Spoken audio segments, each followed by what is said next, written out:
আসসালামু আলাইকুম। রুইস মম কিচেনে আপনাদের স্বাগত।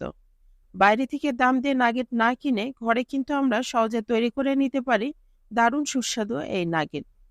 এটা তৈরি করা খুবই সহজ আর খেতে অসাধারণ। আমি আমার বাসায় যেভাবে তৈরি করে থাকি সেই রেসিপিটি আজ আপনাদের সাথে শেয়ার করেছি।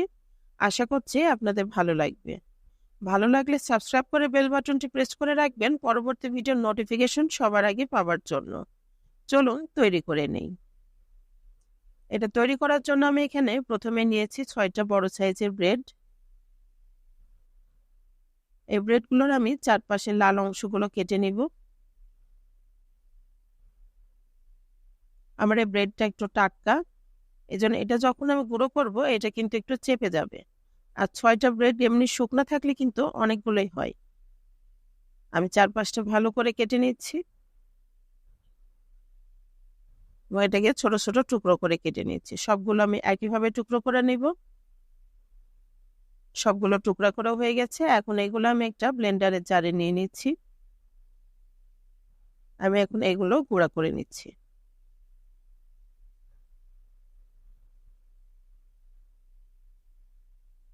গুঁড়া করা হয়ে গেছে। আমি এখন একটা বোলে ঢেলে দিচ্ছি। এখানে আমি আধা কেজি মুরগির মাংস নিয়েছি। মাংসগুলোকে ছোট ছোট টুকরো করে কেটে নিয়েছি। এখন এগুলো ব্লেন্ডারের জারে দিয়ে আমি ব্লেন্ড করে নেব। আপনারা অল্প অল্প করেও নিতে পারেন। খুব মিহি করে আমি ব্লেন্ড করে নিয়েছি। এখন আমি বোলের মধ্যে ঢেলে দিচ্ছি।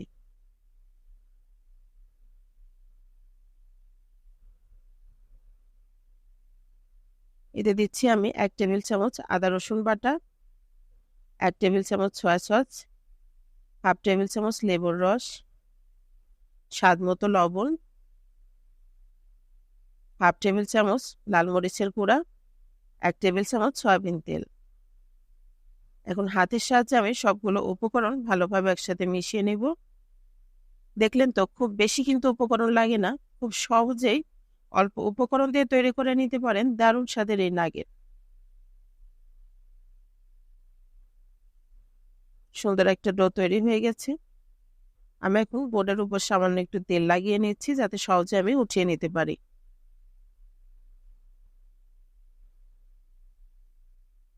এখন ডোটাকে দিয়ে হাতের সাহায্যে আমি ছড়িয়ে দেব। হাতে একটু তেল লাগিয়ে নিচ্ছি যাতে এটা সহজে আমি ছড়াতে পারি।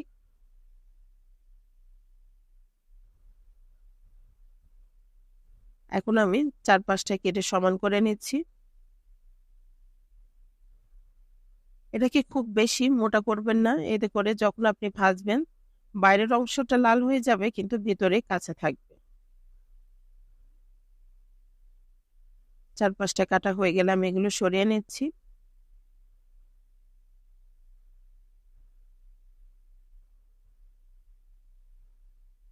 এখন আমি আমার পছন্দ মতো সাইজ এগুলো কেটে নিচ্ছি। আপনারা আপনাদের পছন্দ মতো কেটে নেবেন।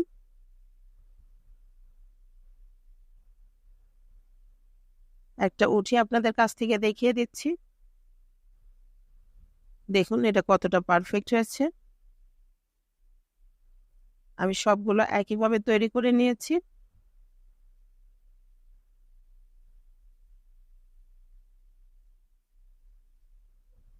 আমি এখানে ব্রেডের গায়ে ২ ফোঁটা ফুড কালার দিয়ে আমি ব্রেড ক্রাম্ব তৈরি করে নিয়েছি ঘরে।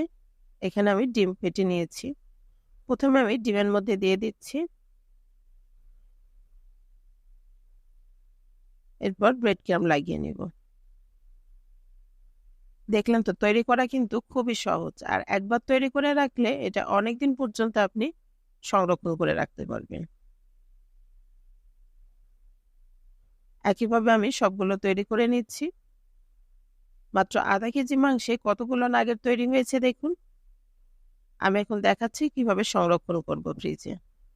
এখানে একটা প্লাস্টিক দিয়ে নিচ্ছি যাতে সহজে আমি উঠিয়ে নিতে পারি। এরপর একটা একটা করে সবগুলো সাজিয়ে নিচ্ছি। আবার এর উপর আরেকটা প্লাস্টিক দিচ্ছি।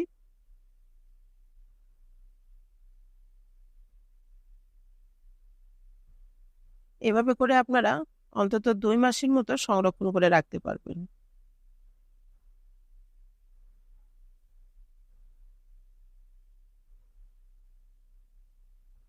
আমি এভাবে ডিপ ফ্রিজে সংরক্ষণ করব। যখন ভাজবেন তার ঠিক 10 মিনিট আগে বের করে ভেজে নিতে হবে।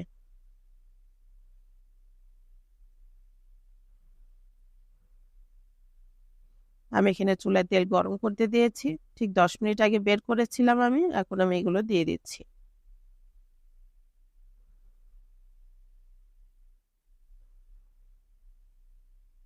হাই হিটে ভাজতে যাবেন না, চুলার জাল মাঝারি করে ভাজতে হবে।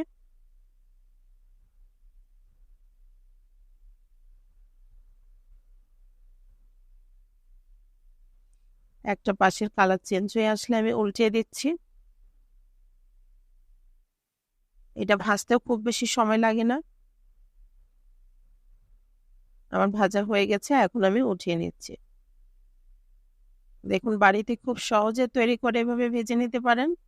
আপনার বাচ্চার টিফিন কিংবা বাসায় বিকেলের নাস্তায় আর কোনো ঝামেলাই থাকবে না। খুব সহজে তৈরি করে নিলাম আমার আজকের রেসিপি। আশা করছি আপনাদের ভালো লেগেছে। ভালো লাগলে অবশ্যই একটা লাইক এবং কমেন্ট করতে ভুলবেন না। আপনার একটা লাইক এবং কমেন্ট আমাকে অনেক বেশি অনুপ্রাণিত করে।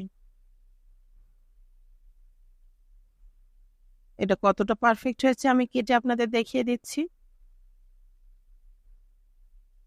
দেখুন,